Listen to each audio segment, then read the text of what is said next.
Mungkin daripada segenap ma'asyiral hadirin, alhamdulillah tadi kita mendengarkan daripada Ustaz, daripada penerangan keterangan tentang bagaimana cinta Nabi Muhammad sallallahu alaihi wasallam.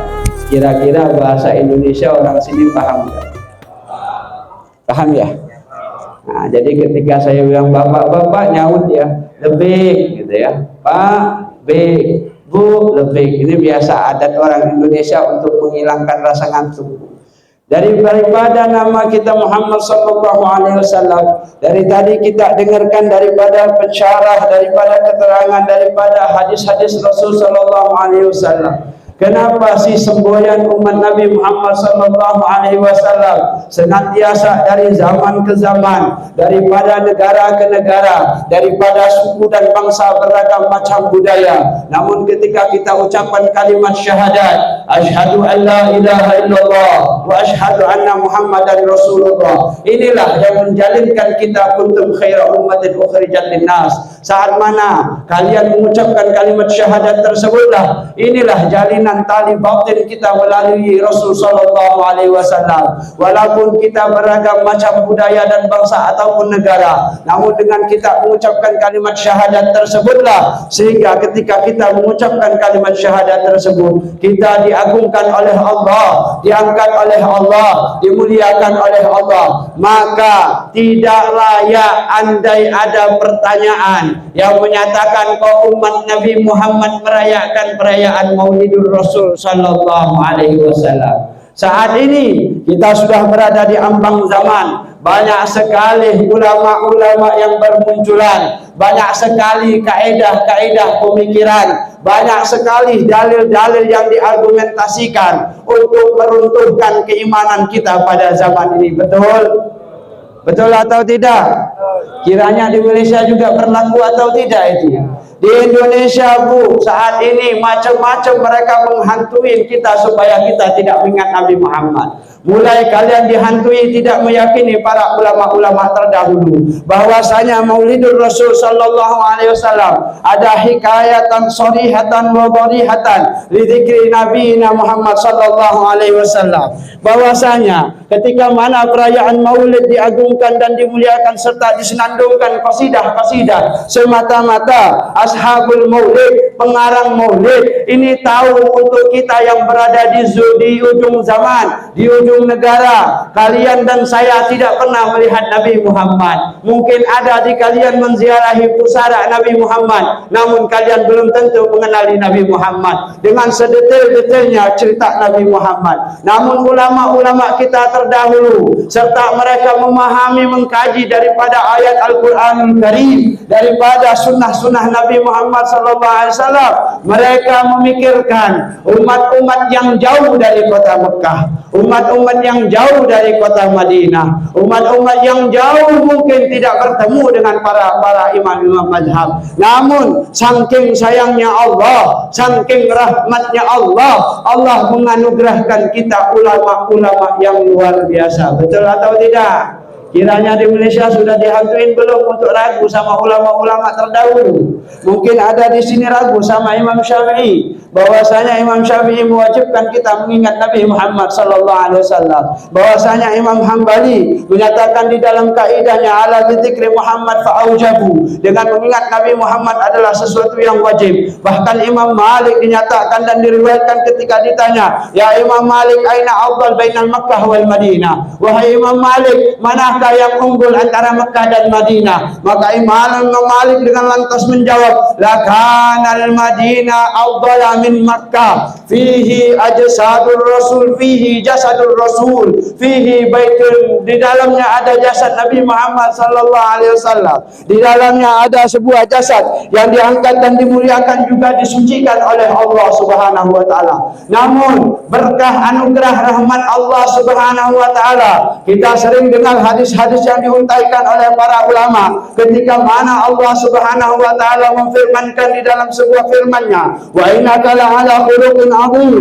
Saat mana peristiwa Taif, Nabi dihujani batu, Nabi dilempari kotoran, Nabi dicaci, Nabi dimaki, Nabi dimusuhi bahkan diusir. Namun ketika saat mana malaikat yang tidak memiliki syahwat memohon kepada Allah agar diizinkan oleh Allah membalikkan gunung Uhud seperti mana kaum terdahulu dimurkai Allah. Apa jawaban Nabi kita Muhammad? Nabi kita Muhammad tidak balas dengan ucapan yang keji. Nabi Muhammad hanya ngomong, ya Allah, innahu Allahumma hdi qaumi fa innahum qaumun la ya'lamun. Ya Allah, mereka itu tidak mudah-mudahan Engkau memperkenankan hidayah petunjukmu agar mereka mengenalimu, karena mereka tidak mengenali siapa aku, ya Allah. Andai mereka mengenali aku, kata Nabi Muhammad, niscayalah amanu, mereka akan beriman kepadaku berduyun-duyun. Coba kita renungkan bersama, kita di negara yang jauh saat ini, namun kita dibekalkan rahmat oleh Allah sehingga mana di saat mana saat ini, walaupun jauhnya jarak kita kepada Nabi Muhammad, kalian dan saya masih mengenal kisah-kisah Nabi Muhammad. Sallallahu alaihi Nabi Muhammad.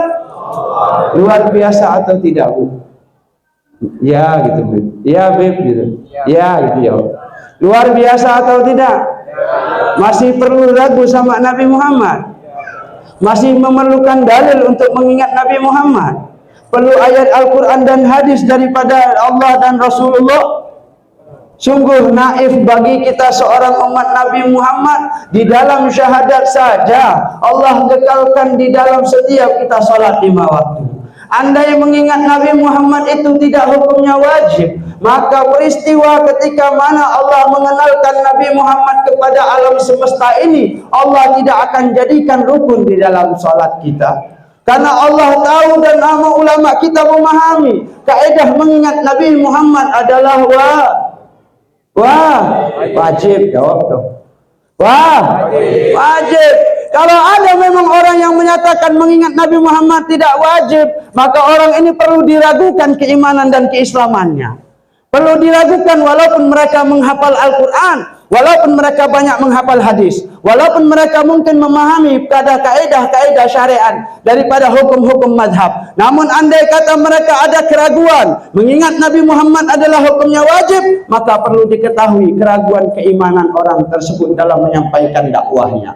Subhanallah, daripada maha suci Allah lah ketika mana Allah Subhanahu wa taala nyatakan agungkan dan muliakan sosok Nabi Muhammad dengan satu kalimat, wa innaka la'ala khuluqin azim. Daripada ahli-ahli tafsir Al-Quran menyatakan dari kalimat ini saja sudah cukup untuk kita mengetahui bahwasanya Nabi Muhammad adalah makhluk Allah yang maha mulia, adalah Nabi Muhammad maha karya Allah yang sempurna, adalah Nabi Muhammad adalah motivasi untuk umat di alam dunia. Coba kita renungkan saat ini, anak-anak kita lebih banyak mendambakan artis-artis, anak kita banyak mendambakan pengen menjadi orientalis. Anak-anak kita banyak membanggakan budaya-budaya yang bukan Islam. Bahkan dengan lantangnya mereka menyatakan bahwasanya Islam adalah agama yang ketinggalan zaman. Nanti dulu Pak, sekarang saya mau nanya, agama mana yang bersih? Coba kita pikir bersama, saya mau nanya Bu, agama mana yang bersih? Islam. Agama mana yang mengajarkan sopan santun? Agama mana yang mengajarkan hidup rukun? Agama mana yang mengajarkan kita untuk bahu-membahu? Agama mana yang mengajarkan kita untuk menyebarkan kasih sayang? Namun saat ini kita mulai takut dengan keadaan Islam. Mulai anak kita ditakuti untuk masuk pondok pesantren. Nggak tahu di Indonesia ini berlaku, Ustaz. Udah berlaku. Oh, di Indonesia udah berlaku. Ini live streaming ya. Nggak apa-apa, sudah biasa saya. Mulai ada perkataan-perkataan yang mendoktrin agar anak-anak kita tidak upaya mereka mengenali agama. Buat apa kalian mengenal agama? Bahwasanya agama ini hanya membentengimu dan menanggulangimu untuk menghadapi kehidupan di masa depan. Coba kita renungkan bersama saat ini ketika mana kita bermaulid Nabi Sallallahu Alaihi Wasallam. Saya mau nanya kalian semua, antum semua, ketika membaca maulid kalian paham? Kalian mengerti? Mungkin banyak yang hafal, betul. Tapi ketika dibacakan maulid, sekalipun kita tidak memahami berbahasa Arab, Kiranya hati nurani ini tenang atau tidak? Yang tadinya mikirin tagihan utang yang banyak, tenang atau tidak? Yang tadinya ruwet mikirin suami nggak pulang-pulang, tenang atau tidak? Ada di sini yang suaminya kerja nggak pulang-pulang. Nanti setelah ini mudah-mudahan pulang. Saya kirim salam dari live-nya.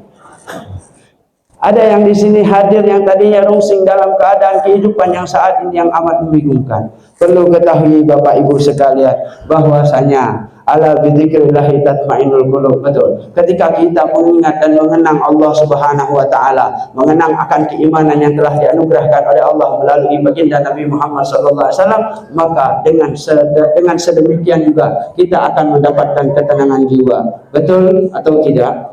Nah, saat ini ketika mana kalian mungkin dihantui dengan keadaan maulid An-Nabi sallallahu alaihi wasallam. Oke. Karena ada ucapan katanya nggak usah baca maulid apa wirid-wirid daripada klan Ba'alawi. Berlaku atau tidak di sini? Tidak berlaku, alhamdulillah. Tapi sedikit memberitahu. Bu, Pak, ini maulid Nabi sallallahu alaihi wasallam adalah sebuah cerita yang diriwayatkan melalui hadis-hadis Nabi sallallahu alaihi wasallam. Di sini dimengerti ya.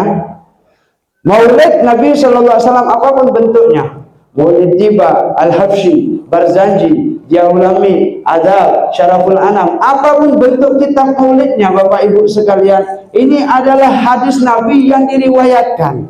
Karena wajib bagi umat muslim mengetahui hikayat riwayat perjalanan Nabi sallallahu alaihi wasallam. Kalau tidak wajib, maka Allah tidak akan firmankan di dalam sebuah firman, Taha ma anzalna 'alaikal Qur'ana litashqa. Wahai Nabi Muhammad, aku turunkan Al-Qur'an bukan untuk mempersulit, namun untuk memperjelas kehidupan manusia. Andai manusia ini tidak dianugerahkan Nabi Muhammad, la saran naskal bahair. Manusia kalau tidak diberikan oleh Allah ilmu, maka manusia akan menjadi seperti umpama hewan dan binatang. Kenapa kita lihat tadi saya pertanyakan, ketika mana Anda mengenal Islam, agama mana yang mengajarkan kebersihan? Islam. Agama mana yang mengajarkan kita sopan santun? Agama mana yang ngajarin kita kasih sayang? Kalau kita lihat agama lain, ada nggak ini? Tidak akan mungkin kalian dapatkan di agama-agama yang lain. Nah, jelas di dalam Islam Bapak sekalian, Ibu sekalian, ketika mana kita jadikan Nabi Muhammad sebagai qudwahnya kita, sebagai petunjuknya kita, sebagai idolanya kita, yang maha sempurna, yang telah dikaryakan oleh Allah, maha karyanya Allah yang sempurna, kenapa kalian masih bingung? Kenapa kalian masih ragu? Nah, sedikit cerita kenapa ada safari Maulid Arba'in. Boleh saya cerita, Pak? Saya bertemu daripada beberapa ashab, teman-teman ataupun kakak kelas di daerah Palembang sana. Ada yang tahu daerah Palembang? Ada satu yang namanya Al-Habib Umar bin Ahmad bin Umar bin Muhammad Syahab. Kalau ada yang ke Palembang, beliau pernah sampai. Beliau dahulu pekerjaan beliau adalah mengumpulkan anak-anak muda. Anak-anak dahulu mungkin di Palembang ataupun di daerah-daerah terpencil, anak-anak muda itu biasa mengkonsumsi barang yang haram. Kira-kira di Malaysia aman ya? Kalau di Indonesia ini udah luar biasa. Biasa anak-anak muda itu mengkonsumsi barang-barang yang haram.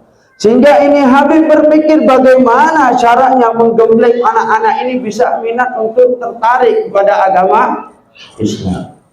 Mulai dikenalin satu-satu, diajak kenalan sama beliau, diajak sama beliau duduk, dikenalkan baca maulid. Karena ini anak-anak biasanya nyolong, mencuri dan lain sebagainya. Akhirnya ini Habib kumpulkan. Disediakan kopi, disediakan rokok, disediakan makanan. Tapi boleh makan, boleh ngerokok setelah kita baca maulid. Ini anak 1 hari, 2 hari, 3 hari, 4 hari, 5 hari, sampailah 40 hari. Sampai 40 hari ini anak semuanya alhamdulillah berubah, Bu. Pak. Berubah. Dan ini anak-anak ini juga lah yang menyebarkan maulid arba'in ini di mana-mana daerah.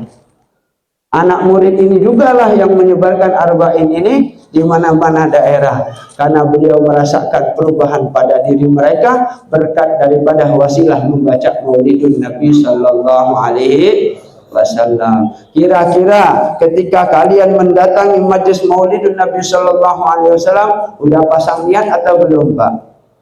Pak, kalau berangkat pergi maulid ini pasang niat nggak, Pak? Apa niatnya, Pak? Boleh saya tahu?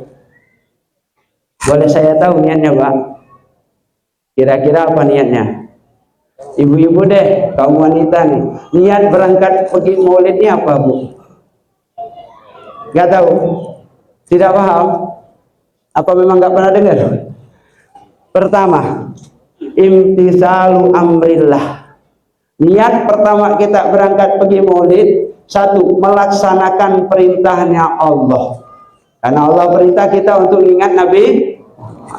Kedua, mengingat Nabi Muhammad ini ada keberkahan, baik keberkahan yang nyata ataupun keberkahan yang tidak nyata.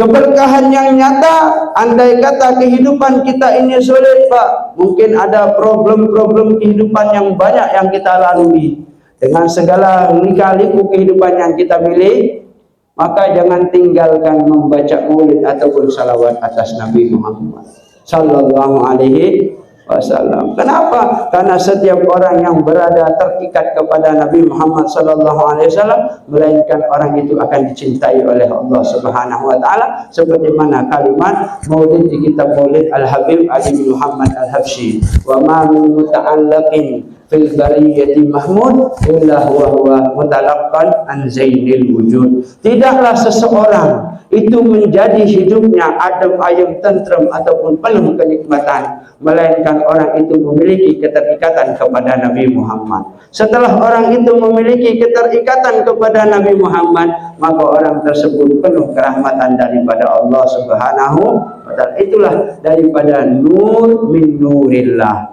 Allah ciptakan Nabi Muhammad daripada cahaya yang telah diciptakan oleh Allah untuk Nabi Muhammad. Rahmatnya Allah itu juga diperkenankan kepada umat Nabi Muhammad, sampai di sebuah hadis riwayat Ka'ab Al-Ahbar. Kira-kira ini waktunya saya berapa menit? Masih lanjut. Jadi ada riwayat sahabat Amsadagai 5 menit katanya. Jadi ada riwayat satu sahabat, ini saya cerita sedikit boleh ya? Ada satu sahabat namanya Ka'ab Al-Ahbar. Udah pernah dengar cerita Ka'ab Al-Ahbar? Jadi Sayyiduna Ka'ab Al-Ahbar pernah meriwayatkan sebuah hadis, ketika mana hadis ini dinyatakan hadis qudsi.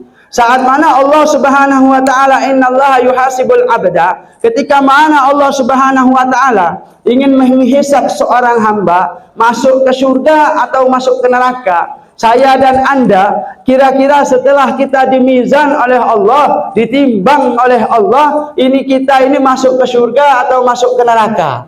Ini ada riwayat, ketika mana orang ini ingin dimasukkan oleh Allah Subhanahu wa taala, ketika Allah sudah timbang amal-amal kehidupan di alam dunianya, fa idza rajahat sayyi'atahu ala hasanati yu'maru bihi ilannar. Ketika dihisab ini hamba, ternyata tidak ada amal yang banyak untuk didispensasi menjadi makhluk surganya Allah. Dihisab ini orang tidak ada pahala yang banyak untuk dibekalkan ia menjadi penghuni surga. Lalu ketika mana ini orang disuruh diperintah oleh Allah masuk ke dalam neraka, saking sayangnya Allah, saking rahmatnya Allah, sampai saat itu pun Allah panggil lagi. Saking rahmatnya Allah, saking sayangnya Allah kepada umat Nabi Muhammad, umat Nabi, bayangin tuh, kalau cinta sama Nabi ini rugi, maka riwayat ini enggak ada. Ini orang sudah masuk divonis masuk ke neraka, dipanggil lagi oleh Allah. Coba ya Jibril, is'alhu, tanyakan, hal jalasa fi majlisi alimin fid dunya fa'alfiru lahu bi syafa'atihi. Wahai Jibril, coba tanya itu hamba, pernahkah dia di alam dunia duduk di sebuah majlis ilmu bersama orang alim? Ya Jibril tanya, akhirnya malaikat Jibril tanya, wahai fulan ibni fulan, apakah kamu pernah duduk di majlis ilmu? Lalu jawabnya dengan lantang, dengan pedenya, La ya Jibril, tidak pernah saya duduk sama majelis ilmu. Apa itu majelis ilmu? Saya nggak pernah duduk. Akhirnya menyampaikan, melaporkan malaikat Jibril ke Allah. Anta alimun bihali abdik. Engkau ya Allah lebih mengetahui keadaan hambamu yang tadi kutanya. Bahwasanya jawabannya tidak Kiranya sekarang kita beruntung nggak nih? Berada duduk di mana kita sekarang? Di majelis ini orang tidak pernah duduk, nggak sampai di situ. Coba tanyakan lagi kepada itu hamba. Coba tanya, apakah ia pernah duduk makan bareng sama orang alim? Hal jalasa ala ma'idatin fi majlisi alim. Itu orang pernah nggak duduk makan bersama orang alim? Coba kita, alhamdulillah ada Habibur Rahman Al-Auqas, ada Ustadz yang luar biasa gantengnya. Saya belum kenalan, mudah-mudahan habis ini saya kenalan. Dan juga kepada seluruh datuk-datuk dan datuk juga pengurus masjid ini juga luar biasa. Makan saja, makan bareng sama ulama itu bisa masuk diselamatkan oleh. Nggak sampai di situ. Ini hamba jawab juga, ya Allah, di dunia saya enjoy saja. Kalau duduk di warung kedai kopi saya biasa. Tapi kalau kedai orang ilmu saya nggak pernah. Saya nggak pernah duduk di kedai bersama orang yang berilmu, orang alim. Nggak pernah ya Allah, nggak pernah ya Jibril. Lalu ditanya lagi sama Allah, nggak sampai di situ. Apakah dia pernah sakana fi suknatin? Nah, dia itu tinggal di sebuah desa, wa fihi alimun, di dalam sebuah desa itu ada orang alim. Enak atau tidak, Bu? Jadi kalau kalian tinggal di sebuah kampung ada orang alim, itu bisa menyelamatkan kita.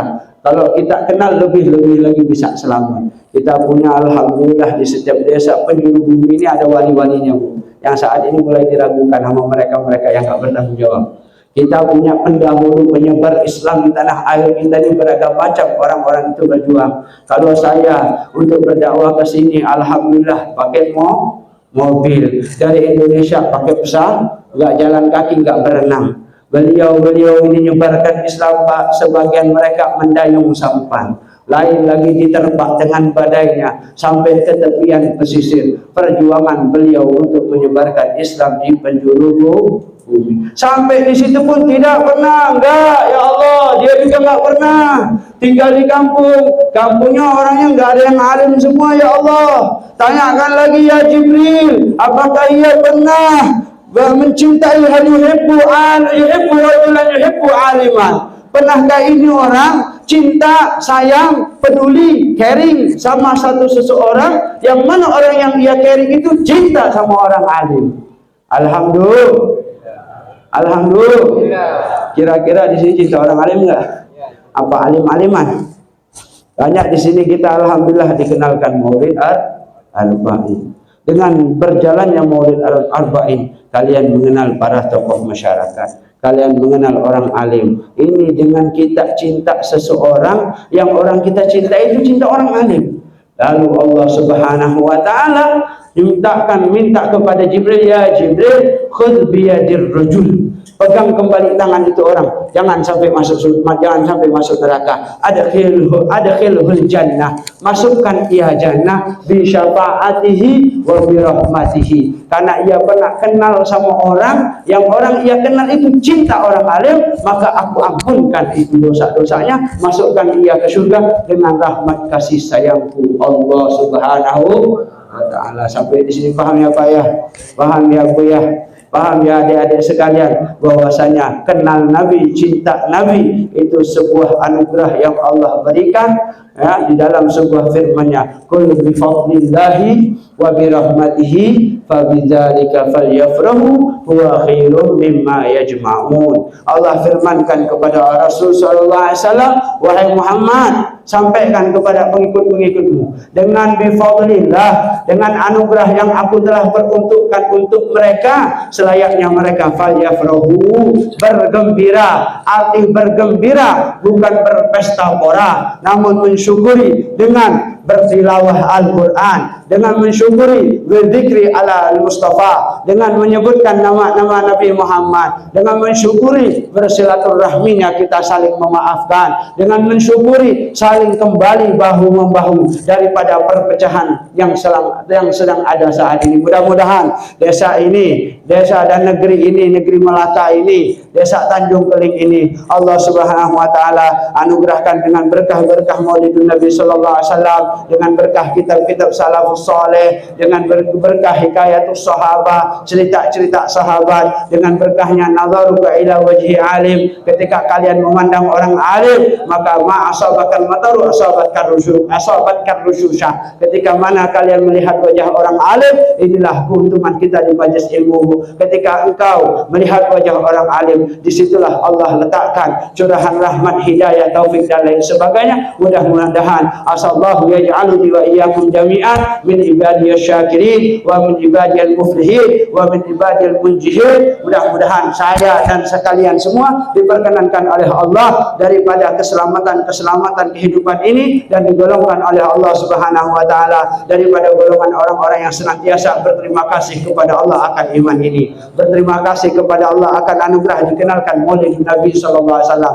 berterima kasih kepada Allah dengan segala panitia yang telah mengurus perayaan ini, Maulid Safari Arba'in ini. Mudah-mudahan mereka pun dibekalkan kekuatan daripada goncangan-goncangan yang ada, makin kuat imannya, semakin kuat mantap keyakinannya untuk menyebarkan Maulid Nabi sallallahu alaihi wasallam. Karena tadi mudah-mudahan juga Allah Subhanahu wa taala yang lebihnya daripada yang hadir ini memiliki hajat, mudah-mudahan Allah pun perkenankan hajatnya, baik sahlan muyassara. Allahumma ya kafiyal bala ikfinal bala qabla nuzulihim minas sama. Ya Allah, ya Allah, ya Allah. Subhana rabbika rabbil izzati amma yasifun wa salamun alal mursalin walhamdulillahi rabbil alamin wa billahi taufiq wal hidayah. Wassalamu alaikum warahmatullahi wabarakatuh. Wassalamu alaikum warahmatullahi taala wabarakatuh.